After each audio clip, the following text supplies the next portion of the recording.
Hey, it's Craig. I just wanted to let you know that you can listen to Canadian History X early and ad-free on Amazon Music, included with Prime. Greetings and welcome to another episode of Canadian History X. If you enjoy the podcast, please consider supporting it through Patreon. For $3 a month, you can support the podcast at patreon.com/CanadaEHX. You can also donate to the podcast by going to CanadaEHX.com and clicking Donate. Don't forget, I have two other podcasts out there, Pucks and Cups and From John to Justin, available on all podcast platforms. There have been many issues that have divided Canada in its history. There was the conscription crisis of 1917, the referendums that threatened to break up Canada, and more. Even things like Medicare caused furious debate across Canada. One event that was hotly debated across Canada, loved by some and hated by others at the time, was the debate over Canada's flag. For most countries, a flag is created very early in its history, and there is little debate over its creation. In Canada, no national flag existed until almost 100 years after the formation of the country. Other flags existed, de facto national flags, but nothing was official. Today, I am looking at the flag debate that dominated Canada in the mid-1960s. After Canada became a country, the Royal Union flag, known as the Union Jack, was used as the national flag of the country, while the Canadian Red Ensign was recognized as a distinctive Canadian flag. The Canadian Red Ensign was first used during the time of Sir John A. Macdonald, and upon his death, the Governor-General, Lord Stanley, wrote to London stating, quote, in 1891, "The Dominion government has encouraged by precept and example the use on all public buildings throughout the provinces of the red ensign with the Canadian badge on the fly, which has come to be considered as the recognized flag of the Dominion, both ashore and afloat." When Sir Wilfrid Laurier came to power in 1896, pressure from pro-imperial Canadians resulted in the Union Jack flying over Parliament, where it would remain until the 1920s when the red ensign came into prominence. From 1873 to 1921, as provinces entered Confederation, the red ensign was incorporated into 9 provincial flags in some way.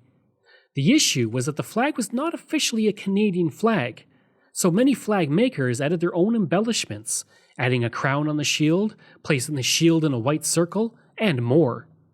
To deal with this, in 1921, the government asked King George V for a new coat of arms of Canada that incorporated the cultures of England, Scotland, Ireland, and France. In 1922, through an order in council, the coat of arms with the new shield became the Canadian coat of arms. In 1924, the new version of the red ensign was approved for use on Canadian government buildings abroad. Throughout the coming decades, various suggestions would pop up for new flags. One designed by the newspaper La Presse, published on January 11, 1930, featured a Union Canton, 5 blue point stars making up the Big Dipper constellation, and a large North Star at the top of the flag. One flag proposed in 1946 featured a Union Jack canton and a white background and a maple leaf on the right side. In 1939, Prime Minister William Lyon Mackenzie King had the Union Jack flown over Parliament during the Second World War. But in 1945, he used an order in council to make the Canadian Red Ensign the official Canadian flag on federal buildings. King attempted to give Canada its own flag, and 2,600 ideas came in, but the project faded and no flag was chosen. In 1947, Adélard Guilbeault, who was Premier of Quebec from 1939 to 1944, suggested a design based on the League of the Canadian flag, which was divided diagonally between white and red with a maple leaf in between. In the 1950s, attitudes were changing and many Canadians wanted their own flag that was distinctive in the world. In 1956, during the Suez Crisis, Canada's Secretary of State for External Affairs, Lester B. Pearson, would defuse the situation and earn the Nobel Peace Prize as a result. A United Nations emergency force was created, but the Egyptians rejected Canada's participation in it as Canadians were seen as too British in their uniforms and their symbols. This would push Pearson to create a new symbol for Canada. A large poll was held in 1958 and it found that 80% wanted a national flag different from any other nation, and 60% wanted the flag to have the maple leaf on it. The maple leaf had long been associated with Canada, serving as a national symbol dating back from as early as the 1830s. During the First World War, 60% of Canadian cap badges had the maple leaf on it. On January 27, 1960, Lester B. Pearson, now the leader of the opposition, put out an invitation to create a new flag in Parliament, but the Conservatives, headed by John Diefenbaker, were not interested in doing so. This opposition to a new flag only grew in the coming years. As a result, Pearson made it a Liberal Party policy in 1961 and part of the election platform in both 1962 and 1963's federal elections. It became a main part of the campaign in 1963 when Pearson promised to have a new flag in place within 2 years if the Liberals were elected. The Liberals won that election, but with a minority government which made implementing a new flag no easy task. Pearson would write in his memoirs, quote, "The flag was part of a deliberate design to strengthen national unity, to improve federal-provincial relations, and to devise a more appropriate constitution, and to guard against the wrong kind of American penetration." The creation of a new flag was not something that came out of nowhere. The country was growing increasingly divided, the FLQ were bombing mailboxes and businesses in Quebec, and Pearson felt that a new flag would serve as, quote, "an elixir that might transform followers wearied of the parliamentary battles and sad at heart as their heroes fell. Moreover, in the races against national division, a new flag might be a rallying symbol." John Matheson, the parliamentary secretary, made the flag his personal passion project and would even learn about the principles of flags in an effort to better understand how flags were put together. In February 1963, a three-leaf design was leaked to the press, which was the design Pearson preferred. It would eventually be nicknamed the Pearson Pennant by the Conservatives. On one day that year, Matheson came to the home of Pearson to look at the sketches of the three-leafed flag, bringing designer Alain Bedeau with him. Matheson would say, quote, "The Prime Minister studied the sketches produced. Then, without any prior advice or warning to me, Bedeau extracted from his briefcase another design with vertical blue bars, which he handed to the Prime Minister, saying, 'Perhaps you would prefer this flag, which conveys the message from sea to sea.'" Pearson would meet with 8 Ottawa journalists to get their opinions on the three maple leaf flag. Walter Stewart of the Toronto Star wrote an article about the new flag, while his colleague wrote a piece that incorrectly said Pearson had already chosen the new flag. These articles served as fuel for the fire that John Diefenbaker and the Conservatives would lob at the Liberals, stating that Pearson had subverted Parliament by personally selecting a flag. "We have had a flag. Flags can be changed. But flags cannot be imposed, the sacred symbols of a people's hopes and aspirations, by the simple, capricious, personal choice of a Prime Minister of Canada." And let me underline that fact.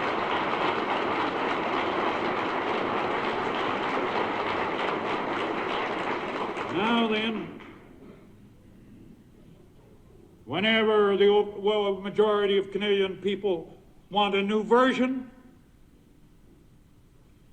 and when the design is meaningful and acceptable to most Canadians,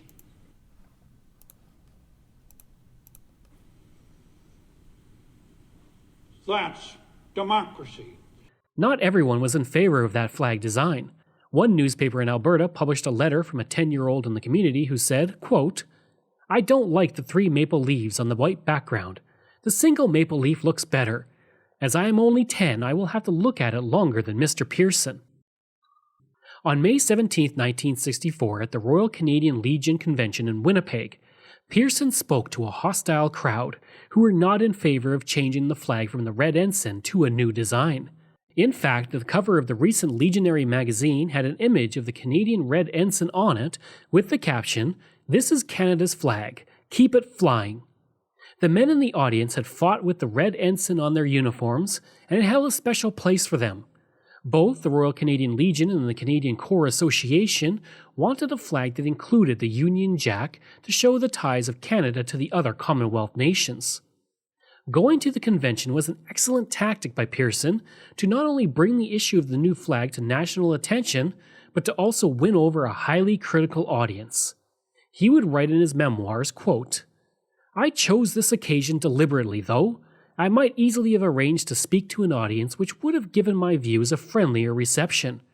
I thought, however, that, outside of Parliament, the Legion had the right to be the first to hear my statement. I had no illusions about their reaction, for I knew their official views, but I got a fair, if somewhat hostile, hearing. It was naturally a difficult speech to make in the circumstances. Members of the Legion are aware of my government's commitments made by our party some years ago to ask Parliament to decide on a distinctive Canadian flag within a certain period of time. In World War I, the flag that flew for Canadian soldiers overseas was the Union Jack. In World War II, in January 1944, the Red Ensign came officially on the scene.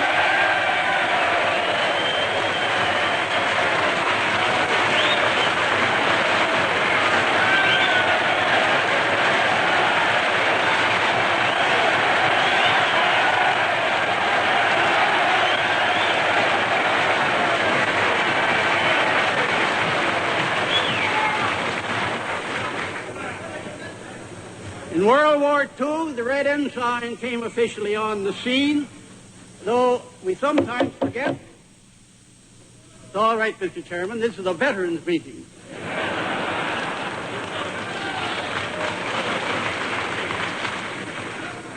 And as Harry Truman once said, if you can't stand the heat, keep out of the kitchen.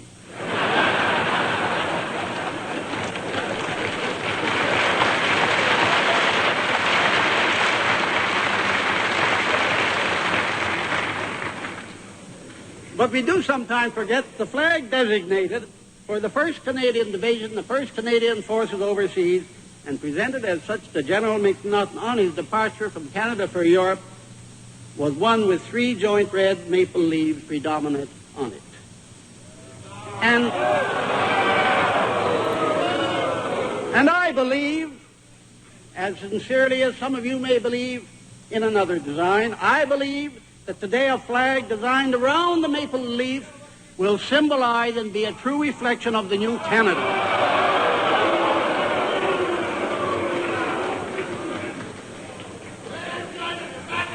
Today there are 5 million or more Canadians whose tradition is not inherited from the British Isles, but who are descendants of the original French founders of our country. There are another 5 million or more who have come to Canada from other faraway lands whose heritage is neither British nor French. I believe that a Canadian flag as distinctive as the maple leaf in the Legion badge will bring them all closer, bring all these Canadians closer to us of British stock and make us all better and more united Canadians. This began what today has become known as the Great Canadian Flag Debate. It was an issue that divided people across Canada, although in Quebec it resulted in little more than apathy. As a professor would say 1 year before he was elected to Parliament as a Liberal, quote, "Quebec does not give a tinker's damn about the new flag. It is a matter of complete indifference." That professor was named Pierre Elliott Trudeau. On June 1st, 1964, supporters of the Red Ensign gathered at Parliament Hill to demonstrate over the decision to create a new flag. The RCMP were also on hand as another group was at Parliament Hill in support of the new flag. About 1,000 people gathered on Parliament Hill tonight demonstrating in support of the proposed new maple leaf flag and the Red Ensign. Tom Leach sends this report. As watchful Mounties walk slowly between their ranks along the main walkway to the center block, rival groups of demonstrators booed and catcalled each other and waved a forest of opposing flags.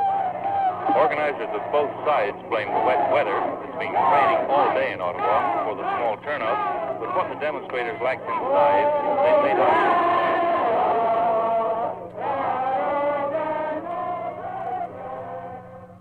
Group stood to the east of the walkway singing God Save the Queen and swishing the air with red ensigns. On the west side, a 5-deep lineup of horse demonstrators shouted, "We want Mike," and waved the new maple leaf design. The Parliament Hill detachment of the RCMP left the demonstrators strictly alone, except to move them along when they blocked pathways. Members of Parliament mingled with the crowd, some of them besieged by demonstrators opposed to their stand on the flag issue in the House. Some of the MPs said they were overjoyed that finally there was an issue in the House which attracted the kind of attention Parliament Hill received this evening. One man, standing alone in the center of the two groups, waved his idea for a flag, a red ensign with 12 maple leaves sewn onto it. 10 of the leaves represented the provinces of Canada. What the other two were about, no one really did find out. His explanation was drowned in a sudden surge of shouting, and he and his flag were lost in the crush. This is Tom Leach of CBC News in Ottawa. On June 3, 1964, the Globe and Mail published a letter to the editor that had a different solution to the flag issue. Paul Ludger of Guelph stated, quote, "Consider the possibility of declaring the Canada to be the first world's nation to commit itself to rationality and be officially flagless. Think of the hope we could offer to the weary millions of the world who are simply sick and tired of nationalism and at the bleeding stupidity it entails." On June 15, 1964, Pearson opened the debate in Parliament with a resolution that would, quote, "Establish officially as the flag of Canada a flag embodying the emblem proclaimed by His Majesty King George V on November 21, 1921, 3 maple leaves conjoined on one stem, in the colors of red and white, then designated for Canada, the red leaves occupying a field of white between vertical sections of blue on the edges of the flag." Pearson hoped to create a flag that had history and tradition, but without the Union Jack. John Diefenbaker wanted to keep the red ensign, and a filibuster was mounted, causing the debate to seem endless, with no side giving an inch. Diefenbaker wanted a referendum to be held on the flag, something Pearson was not willing to do. Throughout the entire summer, the debate continued with the stalemate going on and on. Finally, on September 10, 1964, Pearson yielded to a suggestion of the creation of a special flag committee. A 15-person panel was created with the task of creating a new flag in 6 weeks. The committee was made up of 7 Liberals, 5 Conservatives, and 1 member from the other 3 minor parties. Herman Maxwell Batten, a Liberal MP from Newfoundland, was chosen as the chair. John Matheson would say, quote, "We are going to have a new flag by Christmas.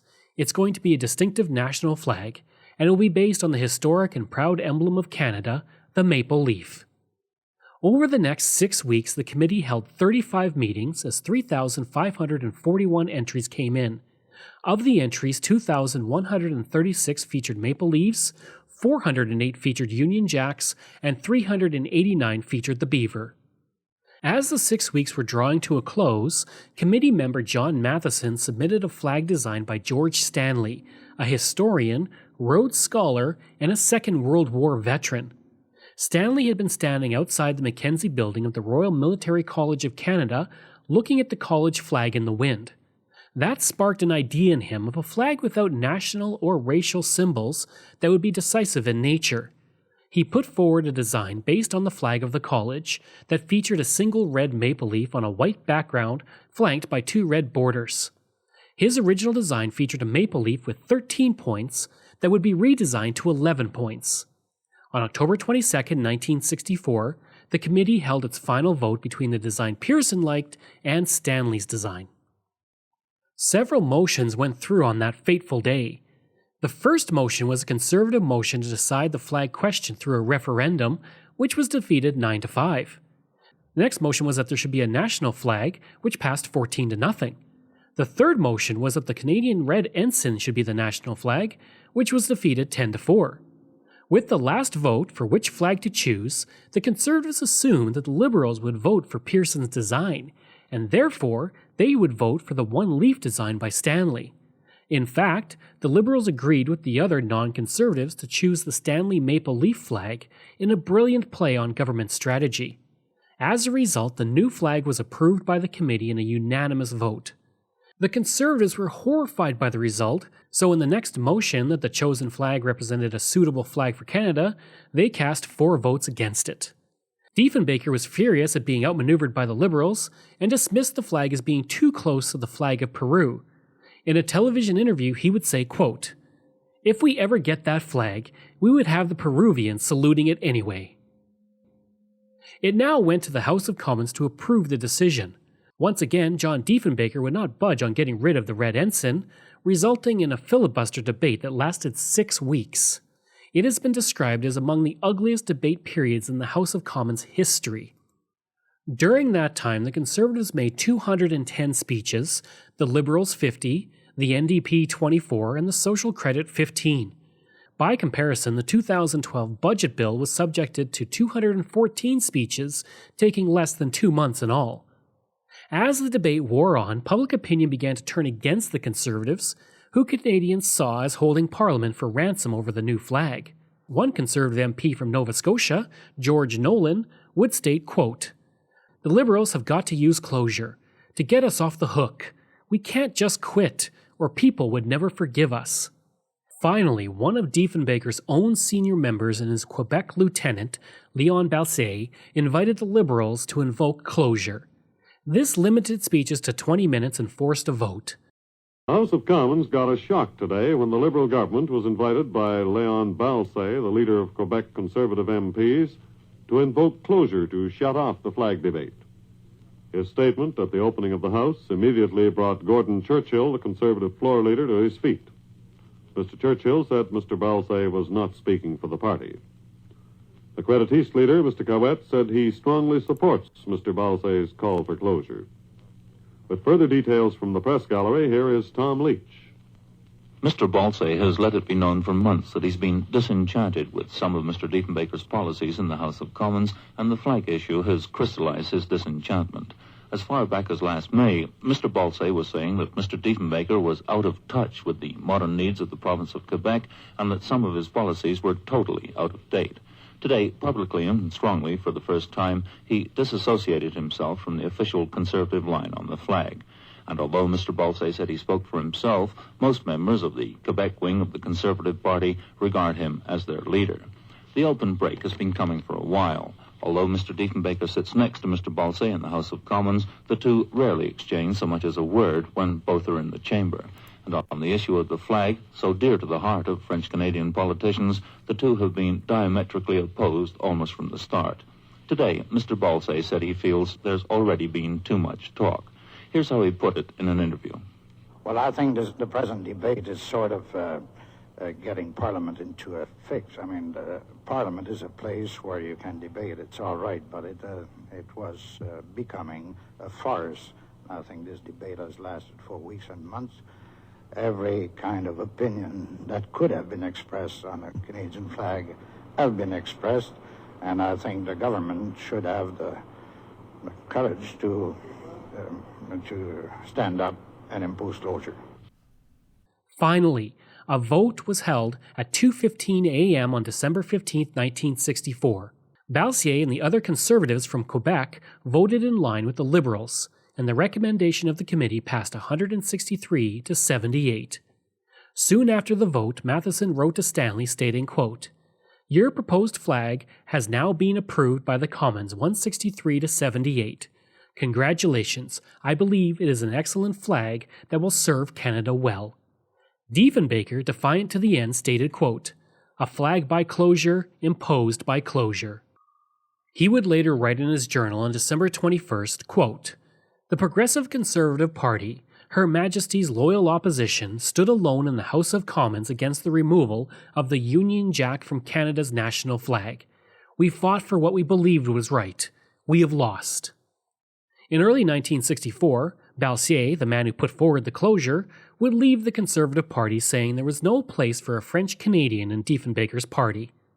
The flag was then approved on December 17, 1964 in the Canadian Senate by a vote of 38 to 23. Diefenbaker would say to Pearson, quote, "You have done more to divide the country than any other prime minister." Reaction to the new flag and the debate has been mixed across the country. CBC reporters got these opinions. First, Halifax. Well, great. I think it's just great. We should have had a new flag years ago. I believe that we need a symbol that people outside Canada can recognize. Good evening, sir. What's your reaction to the new flag? Well, I think it's settled now. I think it's the right kind of thing for the country. They were arguing about it, so I think got the flags then now, so I think it'll be the best way now. You're satisfied with it? I'm satisfied with it, yeah. From Montreal, John Shelton sends this report. It's hard to say there's a reaction to the new flag in Montreal. There's relief that the debate is over, gratification that something has been decided at last, but really no elation at the choice. Most of the English-speaking people accepted the new flag with such comments as, "It's about time, I'm glad it's over at last, and it's a pretty good flag, I guess." A very few, just didn't like it at all. On the French side, the reactions were even less excited. I could probably sum up the total French-Canadian opinion by saying, so what? There were Gallic shrugs, thumb-down gestures, and I was told more than once that it just didn't matter. This is John Shelton reporting to CBC News from Montreal. In Toronto, reporter Norman Allen got this reaction. I think I'd rather have the red ensign? No, not the red ensign, but the original flag with the one maple leaf and 2 blue bars. What do you think? I like the red ensign. I don't know. I like the old one. You like the old one? Sure. Well, now that we have the new one, do you think it's all right, or would you have preferred to see some other design? No, I don't know. Really, I think it's all right, but I still like the other one. I don't see what they're wasting all this time and money for, just debating over the flag anyway. In Regina, reporter Ron Chester talked with these people. Well, yes, I'm pleased to see they finally got the thing settled. I have been a little perturbed the way the Parliament has been going in the past. I think the nation has suffered because of it, and I'm glad that closure was invoked and that it was brought to a decision. And now I think it's up to us to get behind the flag and say this is it. I'm just wondering where you'd find a red maple leaf. Well, I don't like the white and red. For one thing, I like the Union Jack. And in Vancouver, reporter Brian Kelleher got these reactions. Well, I think the flag itself is quite nice, but does it represent the whole of Canada? This is the most important thing. Well, do you think it represents more French Canada than the rest? I believe that. What do you think of the government's move to impose closure in the Commons and sort of limit debate on it in order to get a new flag? Do you think this was the right way to do things? Well, I don't know what alternative they had. They went, they put up with the Conservatives as long as they could, and they were getting worse than ladies at a tea party trying to decide if they wanted pink or green napkins. The House of Commons sat for 248 days, 60% of the total 410 calendar days of the second session of the 26th Parliament, double what Parliament typically sits for, and a large portion of this time was devoted to dealing with the issue of the Canadian flag. On January 28, 1965, Queen Elizabeth II approved the flag by signing a royal proclamation, which was done while Diefenbaker and Pearson were in London attending the funeral of Sir Winston Churchill. On February 15, 1965, the flag was inaugurated in an official ceremony on Parliament Hill in the presence of the Prime Minister, the Governor-General, cabinet members, and other Canadian MPs. On ships around the world, at federal buildings throughout Canada, and at the United Nations, the red ensign was lowered and the new Canadian flag was raised. According to Pearson's wife Marion, Pearson considered the flag being raised on Parliament Hill as his proudest moment as Prime Minister.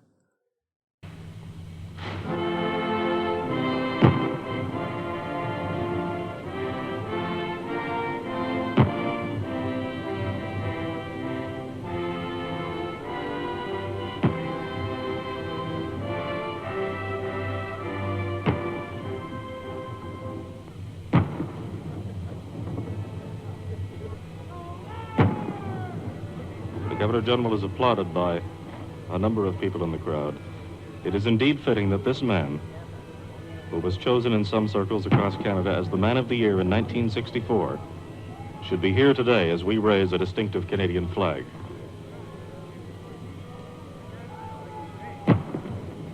And there are some of the new flags being carried by members of the crowd. There's the Governor-General's flag. Our attention again is focused on the Peace Tower, this soaring Gothic structure, and up now is the maple leaf. The Governor-General's flag was just taken down. As the flag was being raised, Pearson ensured he stood there wearing his medals from the First World War to show the Anglophone war veterans who opposed the flag that he was indeed one of them. At the flag raising, Matheson would say that the flag was, quote, the handiwork of many loving hands extended over a long period of Canada's history. Even with the new flag, many veterans still identify with the red ensign. As for Diefenbaker, the man who fought the new flag tooth and nail, upon his death in 1979, his casket was draped in the Canadian flag, but was partially obscured by the red ensign he fought to keep as Canada's flag. The entire flag debate would eventually be honoured with a Canadian Heritage Minute, which was made in the 1990s. You won't believe some of these proposals. Look at this one. And this. Phew. Now this is what I wanted from the start. But Mike Pearson wants this. Well, he is the Prime Minister, but blue is not an official Canadian colour. Meanwhile, John Diefenbaker and the Tories want this. You know, the only way I'll ever get the whole committee together is to persuade my Liberals to reject their own Prime Minister's choice. Well, the Tories will agree to that at least. Is there one design here that the whole committee can agree on, that says Canada? No mistake about it. I wonder. Prime Minister and Mr. Diefenbaker, I was just talking about you. Are we all going to the same party? Amazingly, John Matheson MP would achieve the unanimity he sought. On February 15, 1996, Prime Minister Jean Chrétien celebrated the first National Flag Day of Canada. Of course, that day was overshadowed by the Shawinigan Handshake, which I talked about last week.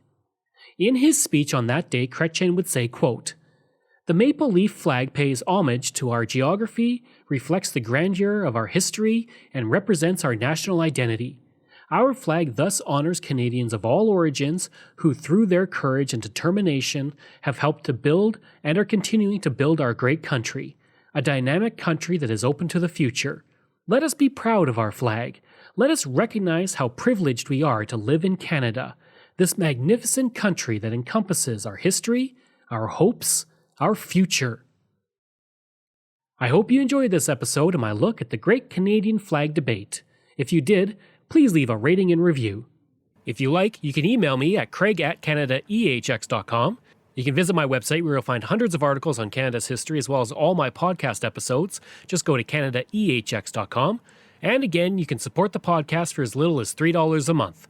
Just go to patreon.com/CanadaEHX, just like all of these wonderful patrons have. And I apologize if I mispronounce any names.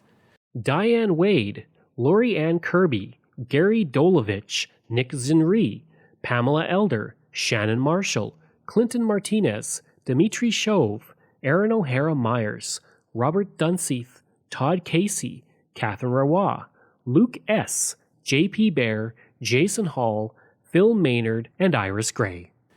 As well, you can find me on Facebook. Just search for Canadian History X. Remember, that's EHX. I'm on Twitter. My handle is Craig Baird, CraigBaird.